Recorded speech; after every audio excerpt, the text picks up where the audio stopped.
Vous écoutez Sounds Like Portraits, bienvenue dans le 134e épisode saison 5 de mes conversations avec des humains créatifs, c'est Philippe Ingard. Cet épisode a été coproduit avec Ça c'est dit à la revue, le podcast de la revue des juristes de Sciences Po Paris.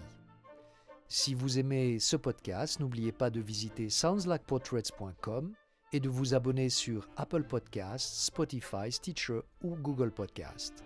Merci. Cette semaine, j'accueille Roger-Paul Droit, philosophe, écrivain, professeur, chercheur, homme de théâtre, journaliste et sans doute bien d'autres choses encore. Tout a commencé pour lui il y a près de 50 ans, au lycée, par la découverte éblouissante de la philosophie en classe terminale. Depuis, il n'a cessé de l'enseigner en France et à l'étranger, tout en faisant des allées et venues entre l'université et les salles de rédaction du journal Le Monde, des Échos ou du Point. Roger-Paul Droit est un homme des seuils. Ceux qu'il franchit lui-même sans cesse entre son travail universitaire et journalistique, mais aussi ceux qu'il nous invite à franchir dans ses écrits entre notre vie quotidienne et la philosophie.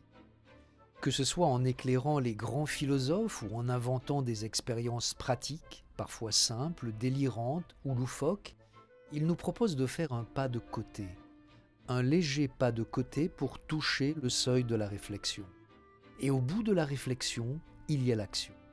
Mais comment agir et surtout comment agir de façon éthique dans un monde de plus en plus compliqué ? Comment discerner les valeurs, les enjeux et les urgences dans le brouillard dans lequel nous baignons le plus souvent ? De 2007 à 2013, Roger-Paul Droit a été membre du Comité consultatif national d'éthique. Il raconte ici les enjeux concrets de l'éthique aujourd'hui avec la clarté de celui qui cherche vraiment à se faire comprendre. Quel type de lucidité peut apporter le philosophe dans nos débats intérieurs et dans le débat public en général ?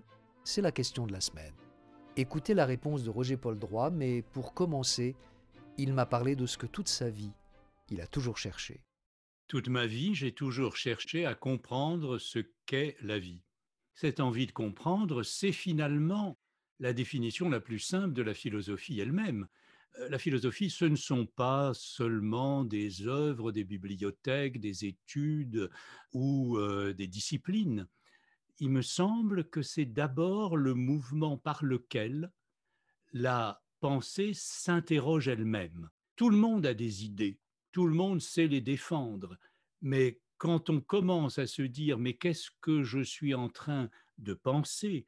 Est-ce que ça tient ? Ou bien qu'est-ce que je vis ?» Ce mouvement-là de la réflexion, c'est le point de départ de la philosophie. Et finalement, ce sont bien sûr des intuitions probablement très archaïques, des questions d'enfants. Vous savez, on oppose généralement les enfants et les philosophes. L'enfant qui n'a pas l'âge de raison, qui ne sait pas bien parler, le philosophe qui est l'homme de la rationalité, qui manie le langage et la logique. Mais il me semble que leur proximité est plus grande que leurs écarts et que finalement, un philosophe, c'est un enfant qui n'a pas lâché ses questions et qui continue à vouloir les poser avec d'autres instruments, bien sûr, peut-être d'autres bagages, mais sans vouloir démissionner de la question. Mais justement, qu'est-ce qui fait que vous êtes philosophe et que vous n'êtes pas comme tout le monde, dans le sens où la plupart des gens se contentent de ne pas réfléchir à leurs propres idées? Est-ce qu'il y a eu un déclic? Est-ce qu'il y a des expériences? Qu'est-ce qui amène à cette réflexion? Le premier déclic, je crois que j'avais 16 ans, puisque j'étais un peu en avance, mais j'étais en terminale à 16 ans. J'étais passionné de littérature depuis ma première adolescence. Je lisais, je crois, un roman par jour pendant 4-5 ans. Mais le jour où je me suis retrouvé à entendre parler de philosophie en classe de terminale, j'ai eu le sentiment tout d'un coup qu'on abordait les vraies questions, qu'on parlait directement des vraies choses. Ça n'était plus des personnages qui se demandaient s'ils aimaient et comment, ou qui avaient peur de mourir, ou qui éprouvaient des émotions. C'était la question, c'est quoi la mort ? Qu'est-ce que c'est que l'amour ? Qu'est-ce que c'est que la vérité ? Et là, j'ai eu véritablement une sorte d'illumination, d'éblouissement. J'ai eu le sentiment de me retrouver, je ne dirais pas chez moi, mais dans le domaine où on faisait plus semblant et on essayait d'y aller vraiment. Et puis, on se découvre assez vite que tout en y allant vraiment, on n'aboutit jamais à la fin du parcours. Et voilà, j'ai continué avec évidemment un parcours particulier, un peu bizarre, qui fait que ma singularité, si elle existe, c'est d'être une espèce d'hybride entre l'université où j'ai passé toute ma vie et les journaux et les salles de rédaction où j'ai aussi toujours vécu. Je crois que cette double appartenance, elle est liée au fait peut-être que je ne me sens pas bien si je suis étiqueté quelque part ou si j'ai le sentiment d'être enfermé dans un seul rôle, mais aussi parce que je crois qu'il y a d'une certaine manière des allées et venues qui sont indispensables entre le monde de la recherche et puis le monde de l'actualité, des vrais gens, comme on dit faussement, mais de celui où se passent toutes sortes de choses. J'ai jamais voulu, si vous voulez, me clore à l'intérieur de la philosophie. Là, vous parlez de vos aventures de philosophe, de journaliste, de conférencier, de professeur et bien d'autres encore. Et vous associez d'ailleurs souvent le philosophe à l'aventurier. Quel genre d'aventure personnelle vous a permis la pratique, votre pratique de la philosophie? Ça, c'est une question difficile. Le rapport, effectivement, entre philosophie et aventure, je crois qu'il existe. Il n'y a de philosophie, à mon avis, que si les routines commencent à se briser, que si quelque chose se fissure dans le quotidien, même pas grand-chose, un pas de côté, un décalage, et c'est là qu'apparaissent des questions. D'où ça vient dans ma vie, je ne suis pas sûr de le savoir avec certitude. Mon père était un peu un aventurier. C'est quelqu'un qui a changé de métier plusieurs fois dans sa vie, qui était pharmacien, qui ensuite a fait un studio de cinéma, qui après est parti chasser le phoque au Groenland quand Brigitte Bardot était encore enfant, euh, et donc où les bébés phoques n'étaient pas sacralisés comme aujourd'hui. Après, il a fait une petite entreprise de confiserie qui est devenue une PME assez florissante. Et donc, j'ai aussi été élevé, si vous voulez, avec l'idée que bah, changer de métier, c'était normal, en avoir plusieurs, c'était bien. Et puis, mes parents étaient assez étranges l'un et l'autre, puisque mon père était cette forme d'aventurier que je viens de décrire rapidement, et ma mère était peintre.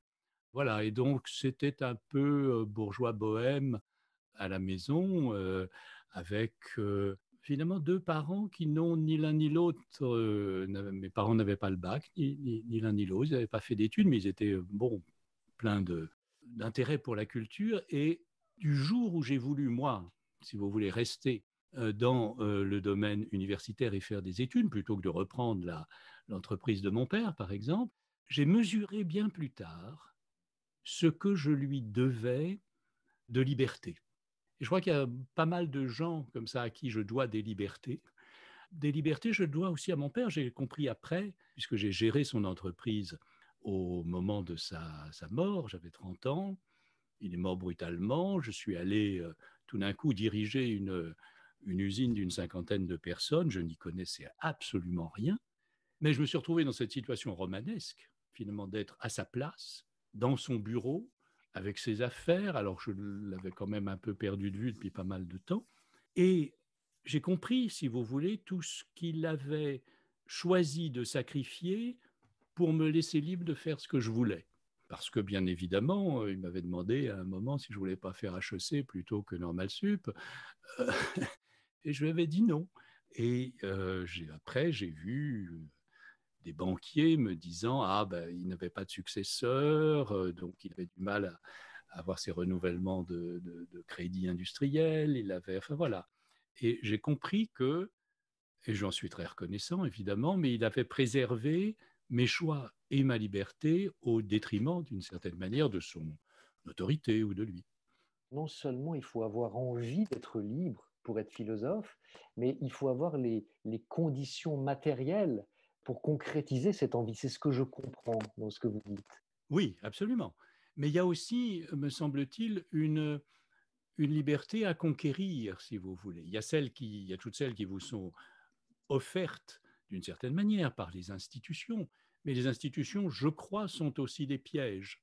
Et probablement que mon propre goût de la liberté m'a conduit parfois à prendre quelques risques ou à faire quelques excès, mais aussi à ne pas rester enfermé. Je me rappelle que quand je suis arrivé à Normal Sup, j'ai fait Saint-Cloud, Normal Sup Saint-Cloud, j'ai pris ma piole de normalien et je suis parti au bout de 3 jours parce que j'avais l'impression d'être à l'hospice, euh, que c'était insupportable, enfin pour moi, et donc je suis parti parcourir l'Europe.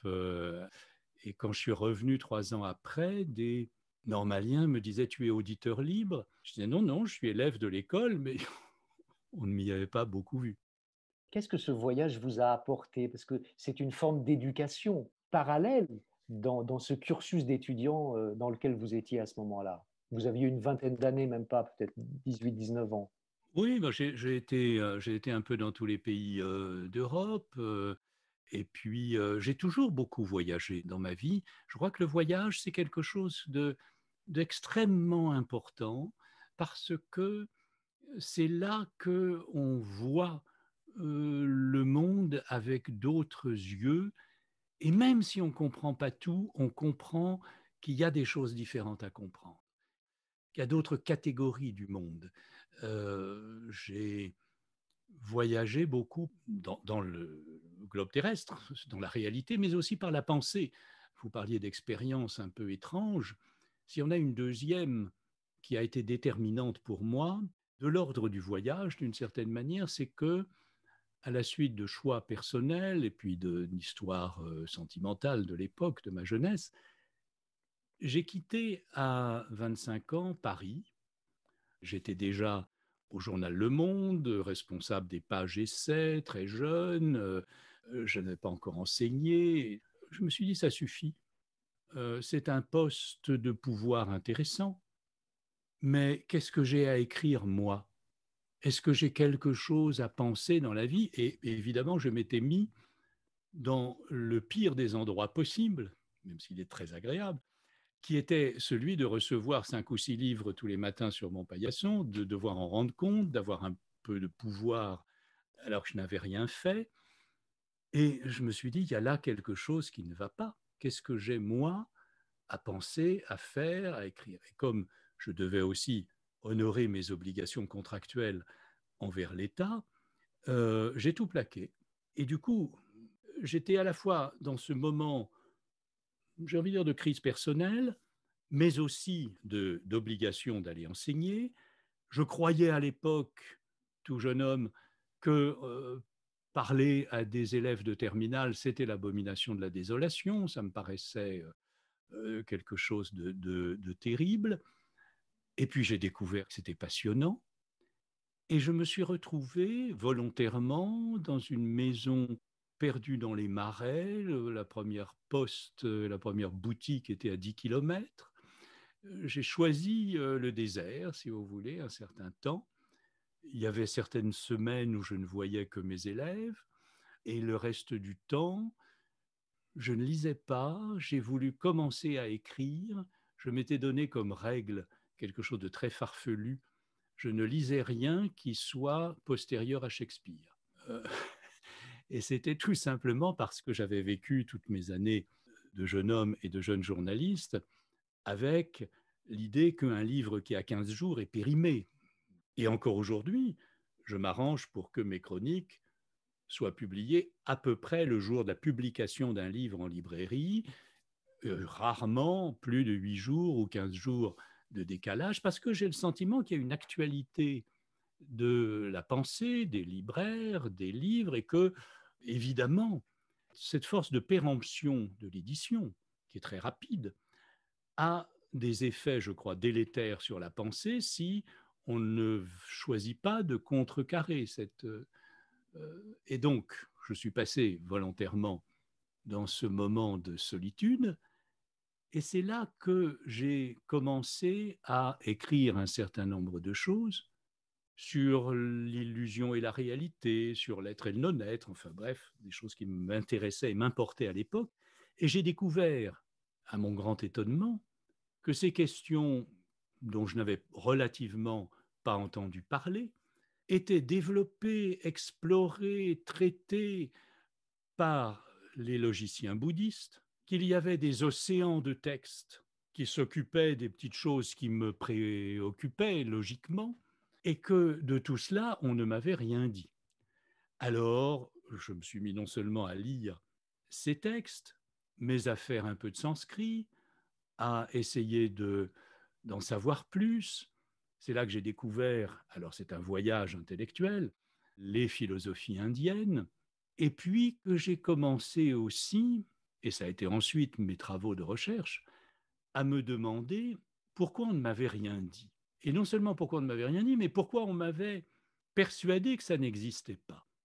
Parce que, en bon produit de l'enseignement philosophique, en tout cas des années 60-70, j'avais appris qu'il n'y avait pas de philosophie en Inde, ni ailleurs qu'en Occident, qu'il y avait dans d'autres civilisations toutes sortes de spiritualités très respectables, de littérature excellente, de poésie admirable, mais de philosophie pas du tout, que c'était une exclusivité gréco-européenne. Et puis je me suis aperçu que c'était fou. Et j'ai donc entamé à ce moment-là tout un parcours d'histoire des idées pour essayer de comprendre d'où venait ce mythe de la philosophie rien que grecque. Je me suis aperçu que c'était très récent et que c'était donc une histoire finalement très contemporaine, très allemande, très académique. Et j'ai travaillé ensuite comme chercheur sur ces questions de la mise en place, si vous voulez, de la fermeture de la philosophie. Et je pense qu'aujourd'hui, nous sommes dans un changement de ce côté-là. Voilà. Alors, je reviens à votre processus de pensée. Cette crise de conscience personnelle, cette façon de faire le point sur votre créativité de philosophe, de savoir ce que vous aviez à écrire ou pas, à penser ou pas, finalement, ça a été le ferment de votre découverte de la réalité de la pensée indienne. Le ferment de tout ça, c'est une réflexion, comment dire, sans aucun impératif autre que de se découvrir elle-même. Ce que j'ai envie de dire, c'est qu'à chaque fois, dans les quelques, bientôt plus de 50 ans de parcours, j'ai le sentiment que les choses ne sont pas acquises. Il faut faire le pas suivant, que ce qui compte, ce n'est pas ce que j'ai fait. C'est plus de 60 volumes maintenant, c'est presque 100 si je comptais les articles de journaux, les chroniques, les études dans les revues. Mais c'est pas ça. Ce qui m'intéresse, c'est la chose d'après. C'est ce qui peut y avoir à découvrir que j'ai pas encore du tout, du tout. Je déteste, si vous voulez, l'idée de se répéter. Je trouve ça terrible. Ce qui m'intéresse aussi le plus, d'une certaine manière, c'est d'arriver à penser quelque chose là où apparemment il n'y a rien à penser. Je veux dire de trouver le décalage, le pas de côté, l'angle sous lequel ce qui paraît absolument banal, stupide, inintéressant, comment ça peut tout d'un coup devenir saillant. Et c'est comme ça que j'ai fait, alors ça a été probablement un autre tournant, les 101 expériences de philosophie quotidienne, ça c'était il y a juste 20 ans. Les 101 expériences de philosophie quotidienne, c'est d'abord mes petits délires à moi. C'est des trucs d'enfance ou des trucs de fou, répéter le nom d'un objet. Et si je répète en tenant ce crayon, crayon, crayon, crayon, crayon, crayon, crayon, crayon, il suffit de quelques dizaines de répétitions pour que le mot se dessèche. Il a l'air de tomber par terre, il ne veut plus rien dire, et j'ai dans les mains un bout de plastique qui lui-même n'a plus de nom. Mais en même temps, c'est pas de la philosophie, ça, c'est un accès à la philosophie, c'est une envie de philosopher, parce que la philosophie, ça demande au moins de poser une question. Bien sûr, mais simplement ce que j'ai tenté dans Laissant une expérience de philosophie quotidienne, puis dans d'autres livres un peu de la même veine, c'est de transformer des situations, de faire vivre des expériences même corporelles pour découvrir une question. Si je vous dis quel est le rapport entre les mots et les choses, ça c'est une vraie question théorique grave. Il va falloir beaucoup de temps, il va falloir beaucoup de livres, il va falloir peut-être beaucoup d'aspirine aussi par moment et de mots de tête. Bon, mais si je vous dis, prenez votre crayon ou n'importe quoi, un bouton ou ce que vous avez sous la main, et répétez le nom et regardez ce qui se passe, alors ça n'est pas de la philosophie, je suis d'accord, mais ça conduit à la question. Quand je dis que ce n'est pas de la philosophie, je veux dire que ça amène au seuil de la philosophie et peut-être de façon générale, ça crée des ponts vers la philosophie, tout en mettant chacun devant la responsabilité de continuer ou pas. Absolument, absolument. Moi, ce qui m'intéresse, ce sont les déclics. C'est des déclenchements. Vous parlez d'approche, de seuil. Pour moi, la seule vraie question, finalement, c'est comment entre-t-on dans la philosophie? Ça se passe où, cette affaire-là? L'avant, l'après, le dehors, le dedans. Et du coup, c'est la seule, à mon avis, question qui vaille. Après, quand on est dedans, bon, on a toutes les bibliothèques, les références, les querelles, les rivalités, les écoles, les disciplines, les vocabulaires et tout ça. Mais comment on entre là-dedans? C'est mystérieux. Vous parlez de votre parcours de philosophe, mais en même temps, ce parcours, il a été émaillé, il a été nourri de rencontres. Parlez-moi de ceux que vous appelez vos maîtres. Souvent, vous appelez les professeurs qui vous ont marqué, qui ont compté pour vous, vous les appelez vos maîtres. Je voudrais savoir qu'est-ce que c'est qu'un maître en philosophie pour vous, et puis quels ont été ces maîtres, qu'est-ce qu'ils vous ont apporté. Alors moi, je crois que la seule bonne définition du maître, c'est celui qui vous permet de devenir vous-même. C'est celui qui vous donne les moyens de devenir ce qu'on peut être ou ce qu'on doit être. Parmi ces maîtres, un de ceux pour qui j'ai le plus de reconnaissance, d'affection, d'amitié, c'est Jean Toussaint de Santi, qui a été mon maître à Normal Sup, qui m'a un peu sauvé le jour du concours. Je venais, comme je vous ai dit, je suis entré à Saint-Cloud, et le jour où j'ai passé cet oral de Saint-Cloud, je venais d'apprendre que j'étais collé, que j'étais premier collé à la rue d'Ulm. Et j'étais très triste de ne pas entrer rue d'Ulm. Et au milieu de mon exposé, j'ai eu une espèce de clash, de silence. Je ne savais plus ce que je devais dire. Et j'ai regardé le jury et j'aurais dit, excusez-moi, je viens d'être collé à Ulm. Et j'entends une voix d'un des membres du jury que je ne connaissais pas, lui, Jean Toussaint de Santi, qui me dit, continuez. Et je me dis, il me lance une perche, je ne vois pas ce qu'il veut dire, mais je vais continuer. Et il m'a empêché simplement de me suicider en plein vol dans ce jury. Et après, ça a été mon professeur, c'est devenu un ami de 30 ans. Et pourtant, je ne partage pas grand-chose intellectuellement de son œuvre. Il s'est occupé des idéalités mathématiques, ça n'est pas ma tasse de thé. Il était d'abord marxiste et puis phénoménologue ou husserlien, et ça n'est pas non plus Mais j'ai compris bien plus tard, peut-être si c'était dans un colloque autour de lui en Corse avec quelques amis, puisqu'il était corse aussi, j'ai compris que tous ces gens qui avaient été ses élèves avaient, dans leurs différences extrêmes, quelque chose en commun. C'était d'être finalement libre par rapport aux disciplines où ils étaient. Ce jour-là, j'ai compris que je lui devais beaucoup plus que je ne pensais.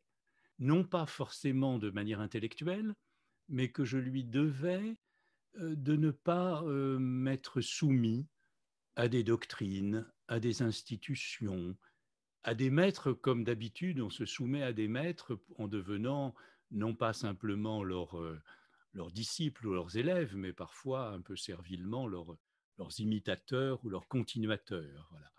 Et donc cette liberté-là, je la crois très, très précieuse. Je crois que parmi mes autres les personnes qui m'ont aidé beaucoup à devenir, faire un parcours ou à une trajectoire, il y a Georges Dumézil, que j'avais rencontré d'abord comme journaliste, qui m'a honoré de son amitié les 10 dernières années de sa vie. C'était un des grands maîtres de la mythologie comparée, de l'histoire des Indo-Européens, mais nous ne parlions pas de cela. Il me parlait de ses ennuis de santé, de sa vie familiale. Enfin, on avait une relation tout à fait. Et puis un jour, la première fois où j'ai fait un séminaire sur les questions de la philosophie bouddhiste, je l'avais informé, il m'a dit je vais venir. Et je n'ai pas dormi pendant des jours parce que l'idée que Georges Dumézil vienne à mon séminaire me paraissait d'abord si improbable et si terrible, enfin si insolite. Bon, par chance, il a été un peu souffrant ce jour-là. Il n'est pas venu, je lui en ai été très reconnaissant. Moi, j'avais pensé à Pierre Hadot aussi. Pierre Hadot que j'ai bien connu et avec qui j'ai travaillé aussi un temps, c'est celui qui a une influence tout à fait importante sur toute une génération et sur, je crois, il a changé radicalement notre vue de la philosophie. Parce que, au lieu de lire Platon, Aristote et les autres comme uniquement des théoriciens, il nous a fait les lire comme des maîtres à vivre, comme des gens dont le but n'était pas de faire un système théorique, mais d'élucider des questions parfois tout à fait théoriques, mais pour vivre différemment, pour orienter l'existence. C'est ça, l'amitié philosophique, une amitié qui n'est pas forcément intellectuelle, mais dans laquelle s'échangent des vertus essentielles qu'on a peut-être du mal à nommer même. Vous parlez de la liberté avec De Santi, Pierre Hadot, le rapport entre la pensée et le bien vivre. Est-ce que c'est ça une amitié philosophique? Je crois que l'amitié philosophique, elle est dans ce qu'on disait tout à l'heure de découverte d'une familiarité soudaine. Ça peut être avec des gens très différents, y compris des morts. J'ai été très ami avec Spinoza dans ma vie. Je crois être devenu très ami avec Nietzsche, avec le temps. Mais avec Spinoza, avec Nietzsche, ce sont on pourrait appeler ça des dialogues intimes avec l'histoire de la philosophie. Mais je pensais en vous posant cette question de savoir qu'est-ce que c'est qu'une amitié philosophique. Ce que j'avais en tête, c'était que c'était sans doute un contrepoint à la solitude nécessaire pour penser. Et on a besoin, j'imagine aussi, de s'appuyer au-delà des idées avec l'affection, la reconnaissance de quelqu'un qu'on admire et qui nous apporte quelque chose. On ne sait pas trop quoi, mais ça nous soutient. Oui, bien sûr. Alors, 2 points. Bien sûr, le premier point, c'est que je suis tout à fait d'accord avec vous sur cette idée que ceux qui nous accompagnent et que l'on aime d'amitié, qui sont les amis proches, quand ils sont en plus philosophes, et j'en ai un ou deux, les échanges d'idées s'accompagnent de cette forme d'affection qui fait sortir de la solitude. Mais en vous écoutant, je me suis dit, mais non, on n'est jamais tout seul quand on pense. C'est pas vrai, ça. Mon vieil ami, si j'ose dire, pas seulement ami, mais en partie ami, Platon dit, la pensée, c'est le dialogue de l'âme avec elle-même. Mais ça veut dire qu'il y a de l'altérité présente dans la solitude. Penser tout seul, ça n'est jamais être seul dans sa tête. C'est Michaud qui dit on n'est pas seul dans sa peau. À partir du moment où l'on réfléchit, où l'on s'objecte quelque chose, où l'on pense à la contradiction, où l'on se demande ce que l'on est en train de penser, c'est un travail d'altérité. Je ne crois pas qu'on soit jamais seul, même si on l'est physiquement, même si on l'est apparemment pendant un moment. La pensée n'est pas un exercice solitaire, me semble-t-il. Il y a une question qui me vient tout de suite. Vous pratiquez vous-même l'interview en tant que journaliste. Est-ce que vous voyez un lien, puisqu'on parle de pensée, de dialogue, est-ce que vous voyez un lien entre le fait de se questionner soi-même comme philosophe et le fait d'être questionné par quelqu'un d'autre dans une interview? Je crois que c'est très différent. Je crois que c'est très différent, c'est-à-dire que le point commun, ce serait le mot de dialogue, mais qui justement s'entend en deux sens. Nous avons l'habitude communément d'appeler dialogue ce qui s'oppose à un monologue. C'est tout à fait faux, c'est l'usage, mais c'est tout à fait faux parce que en grec, deux se dit duo, et il faudrait parler d'un duologue pour dire qu'on est deux à parler. Un dialogue, ça ne dit pas qu'on est deux. Les dialogues de Platon, ils sont 4, 5, 6, 8 des fois. C'est cheminer à travers le logos, les mots, la langue et la raison. Et du coup, vous voyez, nous dialoguons au sens où nous échangeons des idées. J'espère que nous dialoguons un peu au sens où nous cheminons à travers les mots, mais en situation d'interview, c'est le dialogue à deux. Question, réponse, échange. Dans ce que j'appelle la manière de s'interroger tout seul, c'est plutôt le dialogue du dia à travers les mots, les pensées, où l'on découvre en écrivant à mesure des choses auxquelles on n'avait pas nécessairement pensé d'emblée. Il y a le dia qui en grec signifie à travers, comme diagonale et mille autres choses. Cette traversée des mots et des arguments, je crois qu'elle est aussi bien tout seul dans sa tête que dans un dialogue à deux. La philosophie, c'est pas seulement le dialogue, c'est aussi l'écriture. De quoi avez-vous besoin pour écrire? Est-ce que vous avez besoin de la bibliothèque dans laquelle vous êtes tout de suite? Est-ce que vous avez un rituel personnel ou rien du tout de particulier? Rien du tout. Comme tout le monde, quand j'étais jeune, j'avais la nécessité d'être dans des conditions particulières de température et de pression pour écrire, à la lumière d'un certain côté, tout. Et puis un jour, je me suis dit, ça suffit.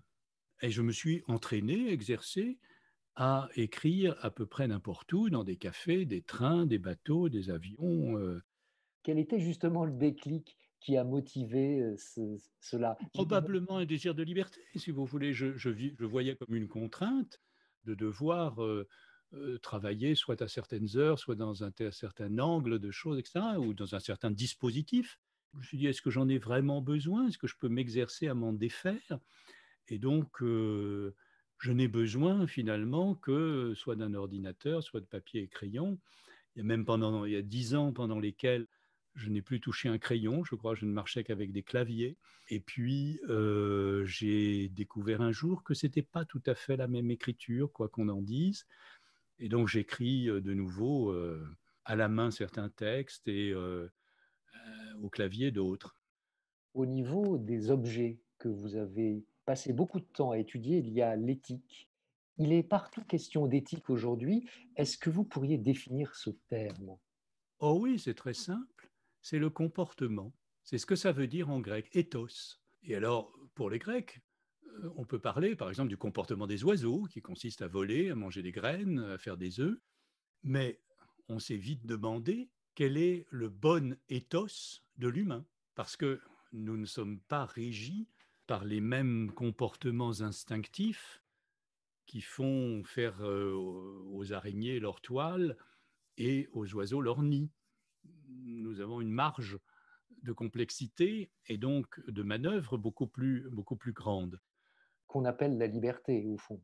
Oui, qu'on appelle la liberté, même si on ne croit pas forcément au libre arbitre, enfin, en tout cas une marge d'indécision, une pluralité de nos comportements possibles. Et l'éthique, c'est d'abord cela, c'est le comportement qui va, comme disait Socrate, finalement nous rendre meilleurs. Mais pas meilleurs au sens moral seulement. On s'est trompé en traduisant le mot grec arrêtait par vertu. Socrate cherche la vertu. Ça fait rire aujourd'hui. Non, c'est l'excellence. Mais pas une excellence simplement ni sportive, ni élitiste. Ce qu'on peut faire de mieux pour être humain. C'est ça la vertu, ou plutôt l'excellence. On parle chez les Grecs de l'excellence d'un cheval. C'est tout simplement s'il fait son travail de cheval au mieux. Eh bien, devenir un être humain pour Socrate et finalement pour l'éthique et toute la philosophie, il me semble que c'est ce qu'on peut faire de mieux de l'humain. Alors ça suppose des tas de choses, mais voilà, l'éthique, pour vous répondre, c'est finalement grosso modo la même chose que la morale, c'est le même mot, puisque moralia n'est que la traduction latine de étiquet en grec, mais aujourd'hui, ça s'est spécialisé sur finalement le comportement le plus adapté, le plus juste, face à des nouveautés techniques, médicales, ce qu'on peut faire, doit-on le faire, si non pourquoi, sinon dans quelles conditions. Et c'est là où l'éthique finalement va avoir à inventer des comportements face à des nouveautés techniques ou autres. Alors vous parlez des nouveautés. Je disais tout à l'heure que le mot d'éthique est présent, est omniprésent aujourd'hui dans nos vies. Pourquoi nous sentons-nous aussi perdus par rapport à ce que nous devrions faire aujourd'hui? Pour plusieurs raisons. Je crois d'abord qu'il y a une concurrence des éthiques et des systèmes de réponse qui n'existaient pas ou beaucoup moins vivement dans des époques et des sociétés antérieures. On n'est plus tenu à une seule manière de penser. On peut presque prendre des échantillons un peu où on veut, faire son propre cocktail de valeurs et de règles. Et il y a surtout des systèmes de valeurs qui sont en conflit les uns avec les autres. Donc il y a une pluralité qui demande réflexion ou choix. Il y a aussi des conflits plus compliqués et propres à notre époque entre des principes. Un des principaux conflits, pour en prendre un exemple, c'est celui entre sécurité et liberté. Il y a un principe de liberté, il y a un principe de protection des individus et de la vie. Il arrive assez fréquemment que, et notamment en ce moment dans les questions de la pandémie qui nous frappe, que les deux entrent en conflit. Alors, les conflits entre les principes, c'est très difficile à arbitrer. Et puis, on est perdu aussi parce que la rapidité des changements et des innovations fait que nous ne savons plus toujours comment trouver la bonne adaptation, la bonne réponse face à des défis ou à des nouveautés qui nous assaillent de tous les côtés. Par rapport à tous ces enjeux, par rapport à ce contexte compliqué dans lequel nous vivons et que vous évoquez, ce qui est clair, c'est qu'il n'y a pas de réponse éthique déjà prête, qu'il suffirait simplement d'appliquer, comme vous le soulignez. Mais alors, est-ce que le philosophe peut donner quelques lueurs pour s'orienter dans l'obscurité dans laquelle nous sommes? Je ne crois pas que le philosophe soit donneur de leçons, ni gourou, ni prophète. On le lui demande, mais il doit systématiquement esquiver ce genre de rôle, à mes yeux, et le refuser. En revanche, ce qu'il peut faire, c'est tenter d'accroître les moyens d'être lucide, de donner des outils pour tenter de voir aussi précisément que possible ce qu'il y a de nouveau dans ce qui se passe. C'est Foucault qui disait ça très bien. Il montrait comment la tâche du philosophe, ça n'est pas de sortir du monde, c'est d'une certaine manière de le faire voir avec une précision plus grande. Notre présent, dans ce qu'il a d'inédit, d'opaque, comment le comprendre, ça c'est la tâche, me semble-t-il, la plus vive de la philosophie. Et il n'y a pas forcément une réponse, et une seule, mais accroître la lucidité.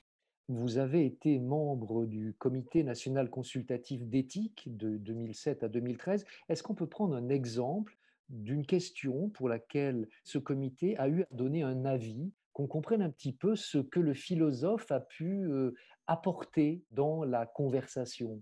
Alors, je vais prendre effectivement un exemple pour vous répondre. Avant, je vais préciser une chose.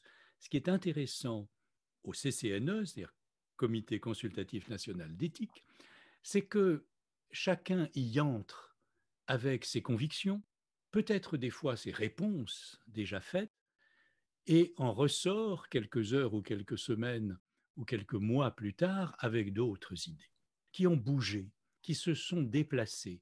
Parce que ce qu'il faut, c'est que nous devons collectivement trouver des réponses aux cas qui nous sont soumis en tenant compte de cette pluralité des systèmes de pensée, en essayant d'apporter une vraie réponse et pas simplement un faux fuyant, mais en même temps, sans heurter les sensibilités, ni l'époque, ni les gens. Il y a un travail d'ajustement, toujours imparfait, mais qui est collectif et qui, je crois, est tout à fait important et passionnant. Exemple, celui qui me vient en tête, il est un peu bizarre, mais il va vous montrer que ce n'est jamais ce que l'on cherche qui arrive. Une des surprises, si vous voulez, des réflexions sur l'éthique, c'est qu'on découvre un problème alors qu'on croyait en examiner un autre. Je me souviens d'un avis sur le dépistage précoce de la mucoviscidose. Si on fait des tests in utero à des enfants, on peut très précocement savoir s'ils sont porteurs ou non du gène, si leurs parents l'ont et s'ils sont porteurs, est-ce qu'ils vont développer une mucoviscidose. On peut gagner, on ne peut pas les guérir, mais on peut gagner plus d'une dizaine d'années de vie confortable, enfin, ou bonne. C'est donc considérable. Personne n'aura d'objection. Mais ce qui est intéressant, c'est que le problème était décalé. Est-ce qu'il faut faire ces tests et émettre un avis favorable? Évidemment, oui. Mais qu'est-ce qu'on découvre? Avant que l'enfant ne naisse, on saura s'il est porteur ou non des gènes de la mucoviscidose, mais on saura aussi, s'il ne l'est pas, s'il peut éventuellement transmettre cette mucoviscidose en fonction des codes génétiques de ses partenaires à venir. Donc vous voyez la folie, c'est non seulement un enfant encore dans l'utérus, mais dont on peut d'ores et déjà avoir des informations sur le genre de personnes avec lesquelles il peut ou ne peut pas transmettre la mucoviscidose. La question éthique, elle est où? Elle est qui détient ces informations et qui les transmet à qui? Vous voyez, c'est-à-dire que cet enfant qui n'est pas né, on va pouvoir savoir comment l'orienter éventuellement ou lui soumettre des informations sur ses partenaires de procréation. Qui garde ces informations jusqu'à l'âge adulte? Est-ce que ce sont les parents? Est-ce que c'est le médecin? Est-ce que c'est une banque de données? Qui les transmet? À quel moment au bébé qui, 40, 20 ans ou 30 ans après, les voudra? Vous voyez, c'est ça. Donc, il y a là quelque chose où on découvre toujours, en quelque sorte, des questions en tirant le tiroir d'un autre problème. Ce qui me vient, c'est que pour accueillir ces questions nouvelles, il faut, comment dire, une ambiance confiante, un climat de confiance pour pouvoir à la fois reconnaître ses propres préjugés et puis essayer de, comme vous disiez tout à l'heure, de faire passer et de faire évoluer une réflexion. C'est une affaire, je crois, fondamentale d'apprentissage de la tolérance et de la réflexion commune. Parce que la tolérance, ça ne consiste pas pour moi simplement à laisser les autres croire ce qu'ils veulent. C'est l'effort pour se situer soi-même dans une configuration où d'autres détiennent des vérités tout aussi respectables que la mienne.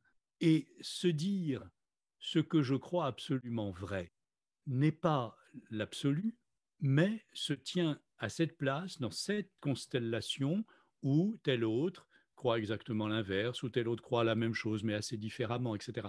Et est-ce que nous pouvons arriver à coexister, d'abord, à avoir nos différences de pensée sans nous entretuer, mais est-ce que nous pouvons, encore mieux, trouver sur des questions qui doivent trouver des réponses, quelque chose qui nous satisfasse à peu près les uns et les autres, en dépit de nos oppositions et de nos divergences. Et ça, c'est un travail qui n'est pas glorieux. C'est pas une grande victoire théorique. C'est souvent des compromis, des discussions apparemment stériles, des cotes mal taillées, mais on y arrive. Je retiens le à peu près, comme si le risque, c'est que tout le monde soit frustré d'une certaine façon. Ah, c'est pas le risque, ça, c'est la chance, c'est le résultat. Si tout le monde est frustré, c'est plutôt bon signe.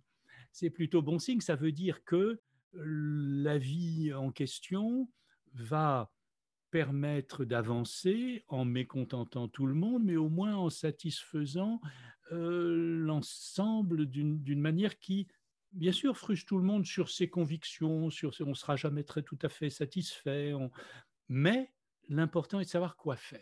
Quoi faire, pas comme une réponse militaire, si j'ose dire, mais plutôt comme une direction que l'on peut donner. Ces avis sont consultatifs, n'est-ce pas? Personne, ils sont parfois transformés en loi et deviennent contraignants, mais personne ne doit les considérer comme des oukases, quoi.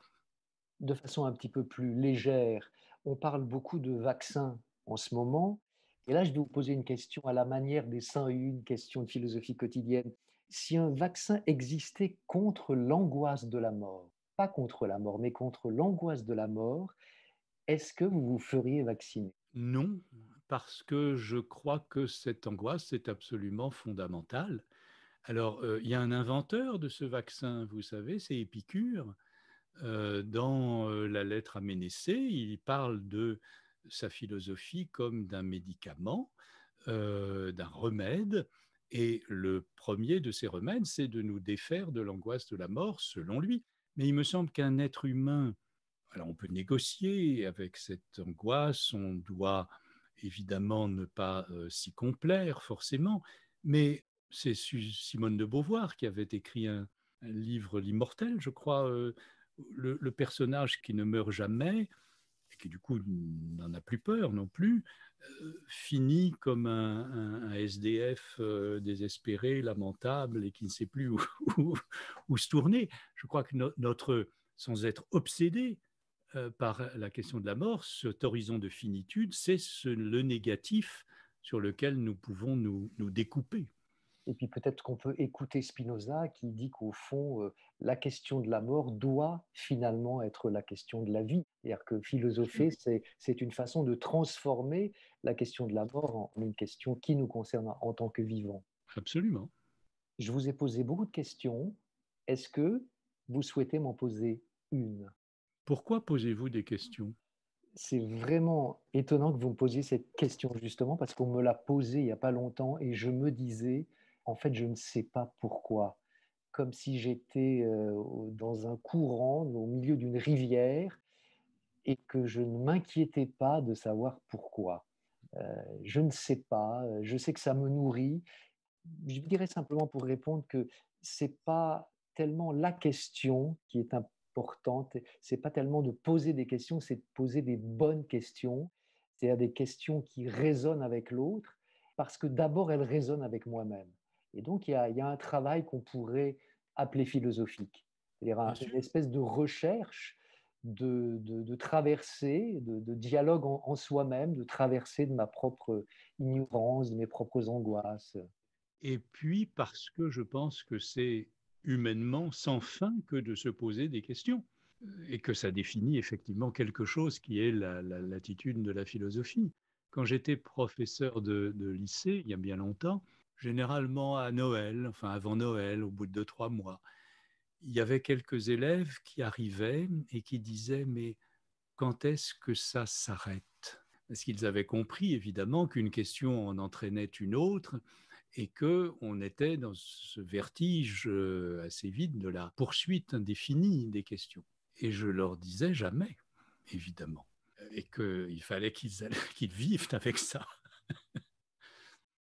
C'est la dernière étape de cette interview. Je Mhm. vais sortir de la pièce où je me trouve et s'il vous plaît, je vous laisse 1 minute pour ajouter ce que vous souhaitez à cette interview pour que vous ayez le dernier mot, la dernière touche à votre portrait. Alors, je n'avais pas préparé, je découvre cette question, je pense probablement que c'est la question du corps, que nous avons peu abordée, mais où j'aimerais ajouter quelques mots.